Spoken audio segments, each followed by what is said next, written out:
Salut à tous, bienvenue dans cette nouvelle vidéo et dans cette vidéo je vais essayer de vous présenter les 12 erreurs qu'on voit le plus souvent sur le marché des crypto-monnaies, certaines qu'on a pu faire d'un point de vue personnel avec Mickaël, d'autres qu'on retrouve énormément auprès des personnes déjà qu'on peut accompagner d'un point de vue personnel, mais également par rapport à toutes les questions aussi qu'on peut retrouver sur notre chaîne YouTube et sur l'ensemble de nos différents réseaux sociaux. Donc si aujourd'hui vous investissez sur le marché des crypto-monnaies, que vous soyez déjà avancé, débutant, intermédiaire, peu importe, il y a forcément des erreurs que vous aurez fait là-dedans et si c'est pas le cas, il faut vraiment que vous les connaissiez et que vous évitiez de les faire parce que ça peut vous faire perdre beaucoup d'argent et surtout aussi beaucoup de temps, ce qui serait quand même très dommage. La première erreur qu'il faut absolument que vous évitiez, c'est d'investir pour les mauvaises raisons. Déjà, d'investir pour se sortir d'une situation, par exemple, qui est difficile. On a beaucoup de personnes qui nous envoient des messages en privé en nous disant, voilà, je suis au RSA, je suis au chômage et je souhaite investir sur le marché des crypto-monnaies pour me sortir de cette situation difficile. Et nous, ce qu'on leur explique à chaque fois, c'est que le marché des crypto-monnaies, ça n'a pas pour objectif de vous sortir de cette situation difficile. Si déjà vous n'avez pas suffisamment d'argent peut-être pour payer votre loyer, pour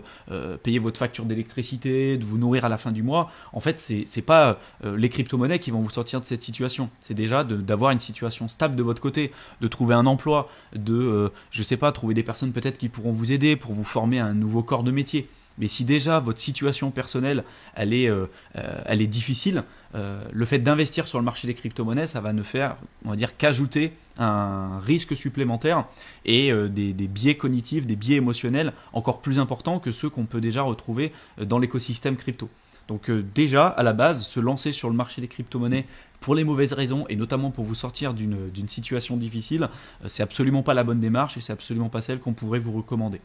Ensuite, d'avoir le syndrome, ce qu'on appelle du shiny object, pour suivre les recommandations sur Internet. Bon, on l'a tous fait quand on investit sur le marché des crypto-monnaies. On a tous fait un petit peu cette erreur-là de rechercher le prochain altcoin qui va faire 1 x 100, 1 x 1000, voire 1 x 10 000. On a des personnes qui nous disent, moi j'investis pas tant que je fais pas 1 x 1000 ou 1 x 10 000. Voilà, et de changer à chaque fois leur fusil d'épaule dès qu'il y a un nouveau projet à la mode qui sort, dès qu'il y a une nouvelle recommandation sur YouTube de la part de leur youtubeur préféré ou de leur influenceur crypto préféré. Malheureusement, il y a trop de personnes qui tombent dans ce panneau et souvent ils se font avoir parce que quand c'est des youtubeurs souvent qui vous font ce genre de présentation là, c'est souvent des publications qui sont sponsorisées, donc des personnes qui vont être payées par des entreprises pour vous faire une review sur le projet en question et comment vous pouvez, on va dire, faire une revue qui va être fiable et qui va être, on va dire, saine si jamais vous avez été payé pour parler du projet en question. C'est pas possible. Donc, vous voyez que nous, déjà sur notre chaîne, on fait aucun contenu sponsorisé, on présente aucun projet. Les projets en tout cas qu'on vous présente sur la chaîne, c'est pas du contenu qui est sponsorisé, c'est des crypto-monnaies qu'on a décidé de mettre en avant parce qu'on a jugé que c'était utile et parce que d'un point de vue personnel, on pense que c'était intéressant de vous le présenter. Mais jamais on refuse toutes les publications sponsorisées et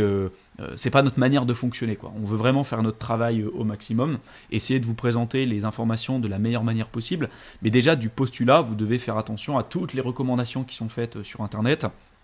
et de faire vos propres recherches, bien évidemment, et surtout de ne pas prendre pour argent comptant tout ce qui vous est présenté sur Internet. Et de surtout pas tomber dans la problématique du shiny object, donc d'investir sur tous les projets qui vont vous être présentés sur Internet, le dernier projet à la mode, parce que souvent vous allez investir au pire moment, et c'est rarement là où vous allez investir dans des bons projets. Il y a des grosses chaînes YouTube, notamment dans le marché américain anglophone, qui ont plus d'1 million d'abonnés, qui vous présentent toutes les semaines des projets qui vont faire x100, x1000. Et si vous regardez historiquement, justement ce qui s'est passé, souvent c'est des projets qui ont perdu 90, 95, voire 99% de leur valeur dans les mois qui ont suivi leur présentation sur YouTube. Donc souvent, posez-vous la question, est-ce que la personne qui est derrière l'écran, qui vous présente ce genre de projet, est-ce qu'elle a votre intérêt en ligne de mire dans sa tête, ou est-ce qu'elle a plutôt ses intérêts financiers? Et souvent, c'est plutôt cette deuxième solution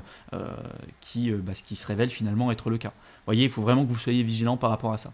La troisième erreur, c'est de rechercher tout de suite les projets qui vont faire 1 x 100, 1 x 1000, alors qu'on n'a aucun risk management et que finalement on maîtrise absolument pas les bases. Ça sert à rien, selon moi, d'investir directement sur des altcoins qui vont faire 1 x 100 ou 1 x 1000 ou dans le top 500 de CoinMarketCap, si déjà vous connaissez absolument pas les bases, vous connaissez pas votre profil d'investisseur, si ça fait une semaine que vous vous intéressez au marché des crypto-monnaies, si vous savez absolument pas ce qu'est le Bitcoin, ce qu'est l'Ether,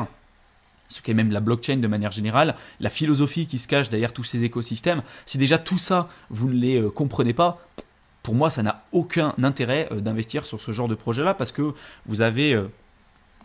95-99% de perdre l'intégralité de votre capital extrêmement rapidement, ce qui serait quand même très dommage. Il vaut mieux souvent prendre du temps, c'est jamais urgent pour investir, prendre du temps, prendre du recul sur les événements avant finalement de placer votre capital parce que ce que je vous ai déjà expliqué à plusieurs reprises sur différentes vidéos, c'est que voilà, souvent on a l'impression que c'est maintenant qu'il faut acheter, que c'est maintenant qu'il faut investir, sauf que vous investissiez maintenant tout de suite ou dans 3 mois, et ben en fait c'est pas très grave, vous vous rendrez compte que la différence ça va être minime et que souvent quand vous voulez investir tout de suite maintenant pour faire le x100 et le x1000, ben souvent vous allez vous rendre compte que c'est rarement le bon moment pour acheter et que souvent c'est même le pire parce que les investisseurs débutants ils ont souvent la fâcheuse tendance d'investir à contre-courant, c'est-à-dire d'acheter quand il faut vendre et de vendre quand il faut acheter, alors que machinalement, ce serait plutôt l'inverse qu'il faudrait faire. La quatrième erreur que font beaucoup de débutants qui décident d'investir sur le marché des crypto-monnaies, c'est de privilégier, on va dire, une approche trading, court terme, plutôt qu'au départ commencer par avoir une vision long terme et une stratégie long terme. Et malheureusement, c'est peut-être dû au fait qu'on retrouve aujourd'hui l'écrasante majorité de contenu lié à une analyse court terme, à une analyse peut-être technique sur une approche plutôt trading, et c'est ce qui oriente beaucoup de débutants à utiliser ce genre d'approche quand on investit sur le marché des crypto-monnaies. Malheureusement, quand on prend du recul et quand on regarde ce qui se passe un peu en arrière-plan, on se rend compte que le marché des crypto-monnaies, c'est la classe d'actifs qui est la plus performante de toute l'histoire de l'humanité. On n'a jamais eu une classe d'actifs aussi performante. On a beau regarder en bourse, en immobilier, dans le private equity, dans tout ce que vous voulez, les crypto-monnaies, si on prend depuis la création pour le cas par exemple du Bitcoin, on n'a jamais eu des performances aussi importantes de toute l'histoire de l'humanité. Malheureusement, la majorité aujourd'hui des investisseurs sur le marché des crypto-monnaies perdent de l'argent, même ceux qui ont investi très très tôt. Pourquoi ? Déjà parce qu'au début il n'y avait pas forcément toutes les connaissances et les informations nécessaires, mais surtout parce qu'ils ont plutôt une approche court terme. En plus de ça, j'ai envie de dire, les études et les chiffres ne mentent pas. Il y a plusieurs études qui ont été faites notamment par l'AMF et qui montraient que l'écrasante majorité des investisseurs et notamment ceux qui avaient plutôt une approche trading perdaient de l'argent, et en fait vous vous retrouvez auprès de 3 catégories de personnes. Vous aviez les personnes, donc l'écrasante majorité qui perdaient de l'argent et surtout et souvent beaucoup d'argent. Vous avez une petite minorité, vraiment une infime minorité qui gagne soit pas d'argent, soit très très peu, c'est-à-dire qui sont vraiment presque à l'équilibre. Et vous avez une toute petite minorité, et encore une plus petite minorité que la seconde catégorie que je vous ai évoquée tout à l'heure, qui va réussir à gagner de l'argent et surtout beaucoup d'argent. Donc en fait, vous allez avoir une écrasante majorité de personnes qui vont soit pas gagner d'argent, soit en perdre beaucoup, et vous en avez une extrême minorité qui vont réussir soit à gagner un petit peu d'argent, soit en gagner beaucoup. Et donc ça crée un déséquilibre qui est énorme, et surtout pour les débutants, quand on va rajouter les effets de levier, là les chiffres ils sont encore pires. Donc quand vous décidez d'investir sur le marché des crypto-monnaies, vous avez la possibilité de, si jamais vous voulez absolument avoir une approche trading, je vous invite à avoir éventuellement 2 portefeuilles, de ne pas tout cramer votre investissement dès le début avec un effet de levier x50, parce que là c'est suicidaire, surtout si vous maîtrisez absolument pas ce que vous faites. Ça ne sert à rien de rajouter des risques supplémentaires sur une classe d'actifs qui est déjà extrêmement risquée. Et il y a beaucoup de personnes qui ne sont pas forcément d'accord avec moi et qui me disent bah oui, mais par exemple sur le trading il y a plusieurs approches, et je suis d'accord, on peut avoir du scalping, on peut avoir du day trading, on peut avoir du position trading, et c'est vrai que tout ça c'est pas forcément la même chose. Néanmoins, historiquement parlant, quand on regarde les données, on se rend compte que ceux qui ont eu un positionnement sur le long terme, pour le cas du Bitcoin entre 4 et 5 ans, malgré le fait qu'ils aient pu acheter au pire moment, si jamais ils avaient fait un DCA sur 4-5 ans, historiquement parlant, ils auraient été dans le positif. Et quand on regarde les performances aujourd'hui des holders par rapport aux traders, en fait, il n'y a même pas de comparaison possible. Quand on fait du trading, on va prendre plus de risques, on va être en confrontation avec en plus des investisseurs institutionnels qui savent très bien ce qu'ils font, et leur objectif ça va être de rincer au maximum les investisseurs particuliers, souvent pour avoir des performances qui vont être plus faibles, pour avoir un risque qui va être plus important, pour avoir des biais émotionnels également qui vont être beaucoup plus présents, pour finalement avoir des résultats qui vont être plus faibles. Je vois pas forcément l'intérêt en fait. Après, par contre, si jamais vous voulez faire par exemple une approche de trading, moi je proscrirai au maximum tout ce qui va être scalping, day trading, parce que là pour moi c'est limite suicidaire, et surtout si on ajoute des effets de levier. Mais si jamais vous voulez faire éventuellement une approche plutôt de position trading, alors du position trading ça va être sur,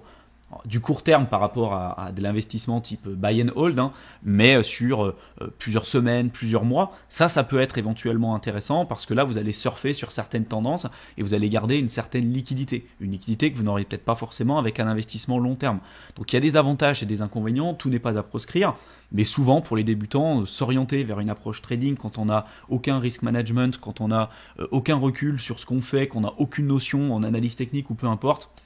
pour moi, c'est extrêmement risqué, c'est absolument pas celle qu'il faut que vous ayez en tête. Ensuite, la cinquième erreur qu'il faut que vous évitiez, c'est éventuellement de ne pas connaître son profil d'investisseur. Ça, je vous l'ai expliqué à plusieurs reprises, mais il y a beaucoup de personnes qui cherchent des recommandations sur Internet, sur les projets ou les portefeuilles dans lesquels investir. Et pourquoi nous, on ne le fait pas? Parce que déjà, on n'est pas conseiller financier, on peut se tromper, et surtout parce qu'on ne connaît pas votre profil d'investisseur, on ne connaît pas votre situation personnelle. On a tous des situations personnelles différentes, on a tous des objectifs, des risques qui sont différents. Et donc, voilà, on n'a pas les mêmes objectifs quand on a 25 ans que quand on en a 70, quand on est proche de la retraite, quand on vient juste d'avoir une promotion, quand on vient perdre son travail, quand on a des enfants, quand on n'en a pas, quand on a fait un emprunt pour acheter sa résidence principale et quand on est plutôt sur un investissement locatif avec d'autres actifs qui travaillent pour nous. Enfin, vous voyez, tout ça, c'est des situations qui sont totalement différentes. Finalement, en prenant du recul, on se rend compte que la meilleure personne qui sera capable de vous donner les meilleures décisions d'investissement, ça va être vous-même. Parce que qui d'autre que vous-même sera capable de mieux vous connaître d'un point de vue personnel, au niveau de vos objectifs, de vos profils de risque, de changement de situation personnelle, peu importe. Finalement, on se rend compte que c'est uniquement vous. C'est pas la personne sur YouTube qui risque par exemple d'être payée pour présenter une review d'un projet crypto et qui souvent va plus penser à son portefeuille plutôt qu'aux risques qui vont être pris par ses viewers en regardant sa vidéo et les recommandations qui pourront être faites sur YouTube. Donc ça, pareil, c'est vraiment quelque chose qu'il faut que vous ayez en tête. Ensuite, de ne pas forcément maîtriser l'ensemble des aspects liés à la sécurité des actifs numériques. Ça, pareil, c'est une erreur que beaucoup de débutants font, souvent par un souci peut-être de complexité, parce que c'est vrai que les crypto-monnaies, c'est pas forcément un domaine qui est facile,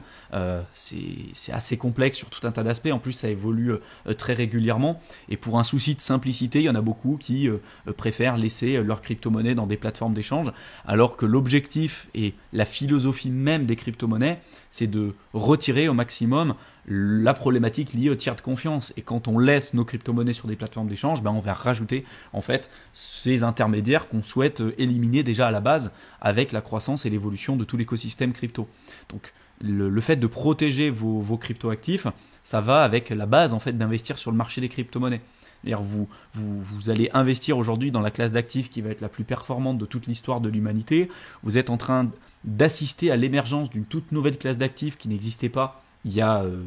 13, 14 ans, au moment où peut-être vous allez regarder cette vidéo, peu importe, il y a quelques années, ça n'existait absolument pas. Donc forcément, vous n'avez aucune idée des résultats que ça pourra être en mesure de générer sur le long terme. Et donc si demain, je ne sais pas, vous avez investi 5000 euros peut-être sur une crypto-monnaie, vous n'avez aucune idée des rendements que ça va être en mesure de peut-être vous générer dans les années à venir. Et vous en voudrez toute votre vie d'avoir fait une erreur bête, peut-être par laxisme, peut-être par fainéantise ou peut-être par un souci de simplicité pour vous, de ne pas avoir pris les bonnes dispositions pour protéger durablement vos crypto-monnaies sur le long terme, et après de vous en vouloir parce que vous avez perdu vos crypto-actifs parce que vous n'avez pas pris les bonnes décisions. Ça serait quand même très dommage. Donc si aujourd'hui vous voulez vous protéger notamment vos crypto-monnaies, vous devez ne jamais laisser vos crypto-monnaies sur des plateformes d'échange, utiliser des portefeuilles sécurisés type Trésor, type Ledger, ça sera déjà très bien. Après, vous pouvez aller beaucoup plus loin avec la double authentification, le U2F, également vous protéger sur toutes les arnaques qui existent sur le marché des crypto-monnaies, toutes les problématiques liées au phishing, au ransomware. Enfin, voilà, il y a beaucoup de choses aujourd'hui qui existent sur le marché des crypto-monnaies et qui se développent de plus en plus. Les gens sont de plus en plus, sophistiqués dans leur approche et dans les arnaques qu'ils commencent à mettre en avant sur le marché. Donc il faut être de plus en plus formé là-dessus et être très vigilant parce que une erreur en général ça pardonne pas. La 7e erreur qu'il faut absolument que vous évitiez, c'est de faire partie des catégories de personnes qui vont toujours essayer d'acheter au plus bas et de revendre au plus haut. Il y a très peu de chances, même proche de zéro, que vous arriviez à faire ça. Et si vous arrivez à le faire par le plus heureux des hasards, que vous arrivez à acheter au plus bas et revendre au plus haut, il y a très peu de chances que vous arriviez à reproduire ça sur le long terme. Et donc, ce que je dis tout le temps, moi, c'est que vous ne pourrez jamais vous en vouloir d'avoir gagné de l'argent. même si vous achetez pas au plus bas, que vous revendez pas forcément au plus haut, votre objectif, comme 99,9% des gens qui sont aujourd'hui sur le marché des crypto-monnaies, c'est de gagner de l'argent. Et donc, si machinalement, voilà, vous avez acheté non pas forcément au plus bas, mais pas forcément non plus revendu au plus haut, mais que vous avez fait des paliers entre les deux pour rentrer et pour sortir du marché, que vous avez gagné de l'argent entre les deux, vous pourrez jamais vous en vouloir sur le long terme parce que vous serez parvenu à extraire une certaine performance du marché, ce qui était quand même la base au départ. Par contre, le fait d'attendre sur le côté et de se dire j'attends le meilleur moment pour rentrer ou pour sortir, par expérience, je peux vous assurer que toutes les personnes qui ont dit ça jusqu'à présent, il n'y en a pas eu une seule qui est sortie du lot, et souvent c'est des personnes qui vont FOMO au dernier moment, qui vont acheter au pire moment parce qu'elles font qu'attendre, parce qu'elles attendent que ça baisse, elles vont voir le marché qui va augmenter, jusqu'au moment où dans leur tête elles vont plus en pouvoir, et elles vont rentrer au pire moment parce qu'elles se disent punaise, là je suis en train de louper l'opportunité du siècle, donc je vais rentrer maintenant, et souvent c'est à ce moment-là que le marché va corriger. Donc vu que vous n'êtes pas capable de déterminer le plus bas ni le plus haut, il vaut mieux lisser ses positions, à la fois en entrant sur le marché en plusieurs fois, également en sortant du marché en plusieurs fois. C'est la meilleure disposition et c'est la meilleure stratégie que vous pourriez adopter aujourd'hui. La 8e erreur qu'il faut aussi que vous ayez en tête et qui rejoint un petit peu le point précédent, c'est celui de vouloir entrer et sortir du marché en une fois. C'est-à-dire qu'il y a des personnes, voilà, ils ont de l'argent à investir et ils vont commencer à se dire voilà, je vais regarder un petit peu le marché, je vais faire de l'analyse technique, je vais faire de l'analyse fondamentale, tout ce que vous voulez, et je vais rentrer en une fois. Le problème, c'est que si vous rentrez sur le marché en une fois, déjà, vous n'êtes pas capable d'être sûr à 100% que ça va être le bon moment pour rentrer, ou finalement pas forcément le meilleur moment. Donc le fait de rentrer en plusieurs fois, ça va vous permettre de lisser vos positions d'entrée, de limiter votre risque et d'évacuer au maximum, de mettre de côté au maximum tous les biais émotionnels auxquels vous allez pouvoir être confronté. Parce que si vous rentrez par exemple sur le marché en une seule fois et que le marché monte, vous dites super, c'est bon, je suis bien placé. Sauf que si malheureusement vous avez une correction de marché, vous allez vous dire punaise, j'aurais pu racheter plus bas, et vous allez vous en vouloir et vous risquez de revendre au pire moment si vous voyez que vous avez acheté peut-être sur un sommet. Vous n'allez pas être capable de tenir vos positions et émotionnellement parlant, ça va être des positions qui vont être très difficiles à tenir. Même chose pour les positions de sortie. Si vous sortez tout en une fois et que vous pensiez que c'était le top, alors que finalement peut-être que c'était juste une petite correction et qu'on repart sur une tendance parabolique, comme on l'a connu à plusieurs reprises sur le marché des crypto-monnaies, malheureusement vous allez aussi vous en vouloir. Le marché des crypto-monnaies, ce qu'il faut bien comprendre, c'est qu'il va avoir tendance à dépasser nos attentes à la fois à la hausse ou à la baisse. Souvent, il va baisser beaucoup plus que ce qu'on peut attendre et il va augmenter beaucoup plus également aussi que ce qu'on peut attendre. Donc, moi, je vous invite tout le temps à vendre par palier, donc à rentrer et sortir par palier parce que justement, si ça augmente, par exemple, si vous sortez par palier en plusieurs fois, si ça augmente, vous aurez encore de l'argent de côté, donc vous allez profiter de la hausse, et si ça baisse, vous avez déjà commencé à vendre. Donc, dans les deux cas, vous allez vous protéger. Nous, c'est ce qui a très bien fonctionné pour nous et je vous invite plutôt à avoir cette prédisposition-là parce que si jamais vous faites entrer et sortir en une fois, vous allez avoir tout un tas de problématiques et surtout les biais émotionnels qui vont ressurgir et c'est très mauvais ça pour votre investissement long terme. Ensuite, c'est de ne pas forcément avoir de stratégie. Il y a beaucoup de personnes qui vont se dire moi j'investis sur le marché des crypto-monnaies, j'investis sur le long terme, je fais du buy and hold, même si en tant que tel, le buy and hold, c'est pas forcément une stratégie, c'est une certaine approche que vous pouvez avoir, mais c'est pas forcément une stratégie. Et il y a beaucoup de personnes qui disent moi je fais de l'investissement long terme par exemple. Et dès qu'il y a une vague baissière, ils vont commencer à regarder tout un tas de vidéos sur YouTube qui vont faire de l'analyse technique tous les jours en espérant de regarder voilà, si ça va augmenter, si ça va baisser. Et de toute façon, on n'aura jamais la réponse à ce genre d'informations-là. Mais je ne comprends pas en fait la démarche de ces personnes. C'est-à-dire que si vous vous dites que vous investissez sur des horizons d'investissement, je sais pas, de 4, 5, 10 ans, pourquoi vous regardez des vidéos qui vont vous traiter de l'analyse technique au jour le jour, voire même, je sais pas moi, de l'hebdomadaire, ça n'a aucun intérêt. Vous, ce sera peut-être du mensuel, voire de l'annuel, si jamais vous investissez sur 10, 15, 20 ans. Vous voyez ? Et il y a beaucoup de personnes en fait qui, sous le couvert d'un investissement long terme, en réalité elles se mentent à elles-mêmes parce qu'elles savent très bien que c'est pas de l'investissement long terme qu'elles font, et c'est d'ailleurs les performances qu'on a pu retrouver. Le marché des crypto-monnaies a été extrêmement performant ces 12-13 dernières années. Beaucoup de personnes, même encore aujourd'hui, pensent qu'elles font de l'investissement long terme, sauf que dès qu'il y a une vague baissière ou dès qu'il y a une vague haussière, elles vont commencer à changer leur stratégie, commencer à changer leur allocation d'actifs, changer leur horizon d'investissement, alors que justement, c'est absolument pas le but. Donc ça aussi, il faut vraiment que vous soyez très vigilant par rapport à ce point-là. Ensuite, toutes les personnes qui vont vous dire pas vendu, pas perdu. Ça, c'est totalement faux. Tout comme les personnes qui vont dire si je hold sur 4-5 ans, forcément la crypto-monnaie elle va remonter. Il y a plein de crypto-monnaies qui ne remontent jamais. Et l'investisseur, son objectif, ça va être de faire courir finalement ses bénéfices, hein, ces investissements qui sont positifs. L'objectif, ça va être de garder ses positions le plus longtemps possible pour avoir le maximum de résultats et de couper ses pertes le plus rapidement possible. Et souvent, l'investisseur débutant, ce qu'il va faire, ça va être l'inverse. Il va laisser courir ses pertes sous prétexte de l'espérance et le fait que pas vendu, pas perdu, ou je vais espérer que finalement par la suite, dans 4-5 ans, la crypto-monnaie va augmenter, donc il va laisser courir ses pertes, et souvent dès qu'il va y avoir un semblant de bénéfice ou un semblant de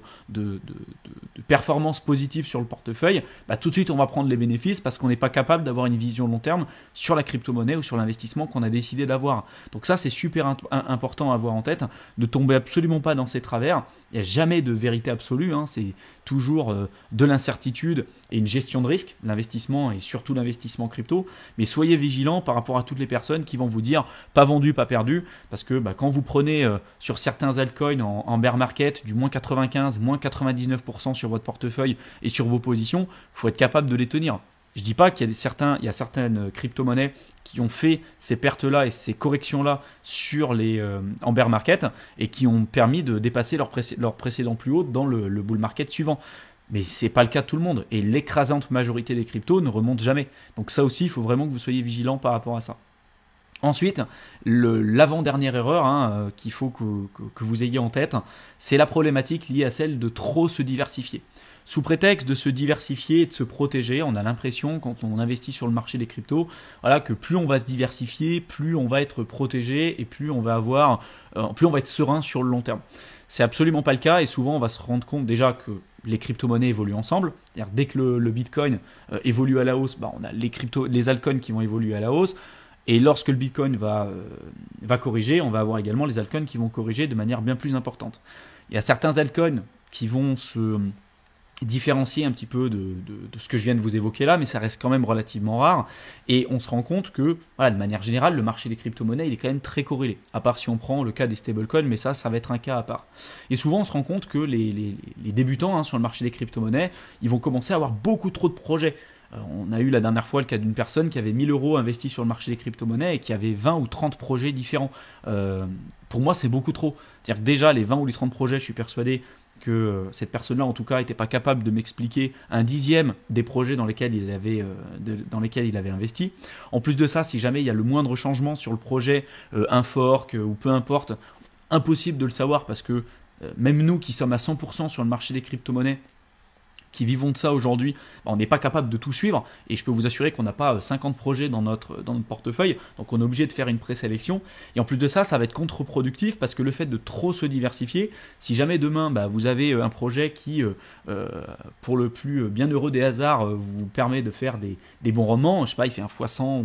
ou un x10, peu importe, vous auriez investi tellement peu d'argent sur ce projet-là que ça ne fera aucun changement sur les performances de votre portefeuille. Souvent, moi je vais avoir une approche qui va être assez contradictoire par rapport peut-être aux informations que vous avez pu recueillir sur le principe de la diversification. Souvent on vous dit il faut diversifier, il faut allouer une certaine partie de votre capital sur certaines classes d'actifs, etc. Malheureusement, quand vous n'avez pas un gros capital, moi je pars du principe qu'il faut plutôt concentrer vos actifs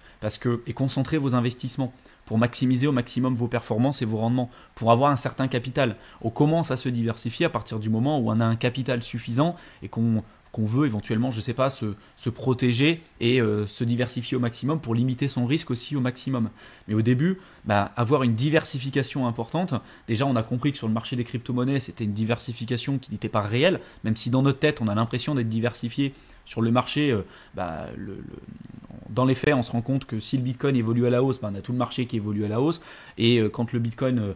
corrige, pareil, on a tout le marché des crypto-monnaies qui va également corriger. Donc c'est une diversification théorique, mais dans la pratique, on se rend compte c'est pas vraiment le cas. Et au début, si notre objectif, ça va être de développer un certain capital, un certain portefeuille, il vaut plutôt mieux se concentrer sur certains projets. Je dis pas mettre tout sur un projet, mais peut-être de se concentrer sur 1, 2, 3 projets éventuellement, de bien les connaître, de bien avoir les bases, et au fur et à mesure que notre capital et que notre portefeuille va augmenter, éventuellement se diversifier parce que peut-être qu'on n'est plus capable de gérer au maximum, de gérer ce risque-là, peut-être parce qu'on veut réallouer notre portefeuille. Enfin voilà, après c'est des décisions qui vont vous regarder. Mais il faut bien faire attention à ce principe de diversification pour éviter que ce soit contre-productif pour vous.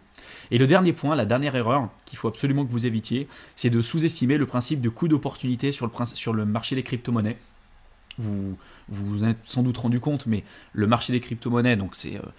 la classe d'actifs la plus performante de toute l'histoire de l'humanité, et ce coût d'opportunité, en réalité, ça veut simplement dire ces 1000 euros que j'investis pas, par exemple, sur le marché des crypto-monnaies, que je décide de mettre dans un voyage, que je décide d'investir même sur d'autres classes d'actifs, que ce soit la bourse, l'immobilier, que ce soit les métaux précieux, finalement, ces 1000 euros-là, dans quelques années, ça va valoir combien ? Voilà, et donc c'est impossible de savoir, on n'a pas de boule de cristal, mais on sait pertinemment que le marché des crypto-monnaies, ça historiquement on le sait, c'est la classe d'actifs la plus performante de toute l'histoire de l'humanité. Donc peut-être que ces 1000 euros qu'on décide d'investir aujourd'hui, je ne sais pas, pour s'acheter une nouvelle pièce pour notre voiture, ou de se payer un voyage, ou peu importe, peut-être que ces 1000 euros dans 5-10 ans, ça vaudra peut-être 10 000, 100 000 euros. J'en ai aucune idée, ça vaudra peut-être 15 000, peut-être que ça vaudra 0. Mais ce coût d'opportunité-là, ça veut simplement dire que cet argent-là que j'ai décidé de séquestrer et d'allouer quelque part, peut-être pour me faire plaisir, peut-être pour me diversifier, peu importe, ça va peut-être valoir beaucoup plus sur le marché des crypto-monnaies. Donc ce coût d'opportunité, il faut toujours arriver à le jauger. Et moi, je m'en suis rendu compte d'un point de vue personnel lorsque j'ai décidé, sous prétexte de la diversification, d'allouer une partie de mon capital, 40% de mon capital à l'époque, sur les métaux précieux. Voilà ce que j'aurais pas forcément dû faire. J'avais pas forcément un gros capital, mais j'avais 40% de mes investissements que j'avais décidé d'investir à l'époque sur les métaux précieux, donc sur l'or et l'argent. Et quand on voit les performances, en fait, même sur les 40 dernières années sur les métaux précieux, par rapport au marché des crypto-monnaies, sur les 12-13 dernières années, ça fait peur, parce que finalement on se rend compte que les performances, elles sont extrêmement faibles sur les métaux précieux, bien que l'objectif des métaux précieux ne soit pas forcément de gagner de l'argent, c'est juste de protéger son pouvoir d'achat. Mais voilà, la question et la mise en avant de ce coût d'opportunité, il faut vraiment que ce soit dans une réflexion que vous ayez en tête, parce que voilà, il ne faut pas que vous vous en vouliez dans les années à venir en vous disant ah bah oui, j'avais mis 1000 euros, je sais pas moi, sur Facebook, sur l'action Facebook, et puis voilà, je sais pas, 10 ans après, l'action Facebook, elle a gagné 50%, et puis derrière vous avez des crypto-monnaies qui font du x100, du x1000, parce que ça existe, même si c'est pas forcément ce que vous deviez rechercher, ça existe. Et je suis persuadé que c'est des opportunités qu'il y aura encore dans les années à venir, bien qu'elles deviennent de plus en plus rares. Donc vous voyez, tout ça c'est des informations à avoir en tête, qu'il faut arriver à jauger. Il n'y a pas de vérité absolue, il y a toujours des circonstances à prendre en compte en fonction de vos situations personnelles, mais je pense que déjà avec ces 12 erreurs, il y en a peut-être certaines qui vous parlent aujourd'hui. D'ailleurs, n'hésitez pas à me dire un petit peu votre retour dans la section commentaires si déjà c'est des erreurs qui vous parlent, et de compléter également aussi cette vidéo avec des erreurs que vous avez pu faire pour peut-être aider les personnes qui regarderont cette vidéo et qui regarderont la section commentaires et qui pourront peut-être apprendre de votre retour d'expérience personnelle. Donc n'hésitez pas à nous faire votre retour dans la section commentaires. Je vous mets également comme d'habitude dans la description de la vidéo le lien vers notre guide qui est offert et qui vous permettra de vous lancer efficacement sur le marché des crypto-monnaies et d'avoir les bases nécessaires pour faire vos premiers pas et d'obtenir vos résultats le plus rapidement possible. Je vous souhaite une excellente fin de soirée à tous et je vous retrouve dans une prochaine vidéo. À bientôt.